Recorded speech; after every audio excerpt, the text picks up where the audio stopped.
में सबसे पहले हम इनका जीवन परिचय पढ़ेंगे, उसके बाद साहित्यिक परिचय और लास्ट में रचनाएं पढ़ेंगे सिंपल और आसान भाषा में। ठीक है, लेकिन शुरुआत में हम इसका जो है यानी हरिवंश राय बच्चन जी का जीवन परिचय करेंगे। सबसे पहले जीवन परिचय लिखना, उसके बाद हेडिंग डालनी है, देन आपको आगे लिखना। जैसे कि श्री हरिवंश राय बच्चन का जन्म सन 1907 ईस्वी में इलाहाबाद या फिर प्रयागराज के कटरा मोहल्ले के एक कायस्थ परिवार में हुआ था। यानी कहने का मतलब है श्री हरिवंश राय बच्चन का जन्म जो है सन 1907 ईस्वी में हुआ था। कब हुआ था? सन 1907 ईस्वी में। और इनका जन्म इलाहाबाद या फिर प्रयागराज के कटरा के मोहल्ले के एक कायस्थ परिवार में हुआ था। ठीक है, यहाँ पर हुआ था हरिवंश राय बच्चन जी का जन्म। नेक्स्ट आपको लिखना है इस प्रकार से, इनके पिता का नाम प्रताप नारायण था।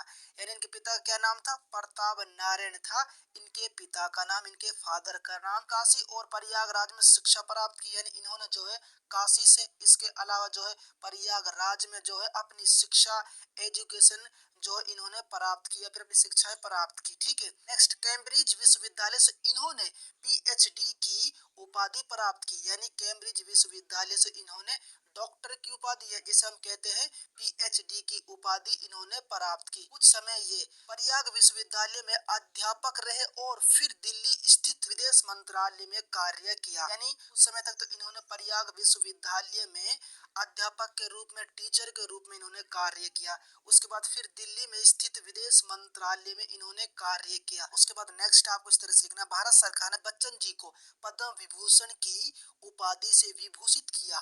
यानी कहने का मतलब है भारत सरकार ने बच्चन जी को पद्म विभूषण से भी, इस उपाधि से भी विभूषित किया। ठीक है, नेक्स्ट आपको लिखना, सन 2003 में मुंबई में इस महान साहित्यकार का निधन हो गया। कब हुआ था? सन 2003 में हुआ था। कहां पर हुआ था?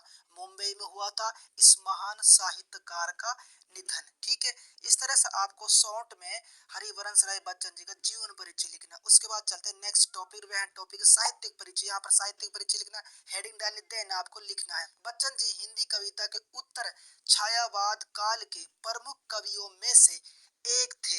यानी बच्चन जी जो हिंदी कविता के उत्तर छायावाद के प्रमुख कवियों में से क्या थे? एक थे बच्चन जी या फिर हरिवंश राय बच्चन जी। ठीक है, उसके बाद नेक्स्ट आपको लिखना है, वे हिंदी साहित्य में हालावाद के प्रवर्तक माने जाते हैं। यानी वे हिंदी साहित्य में जो है हालावाद के प्रवर्तक माने जाते हैं। कौन माने जाते हैं प्रवर्तक?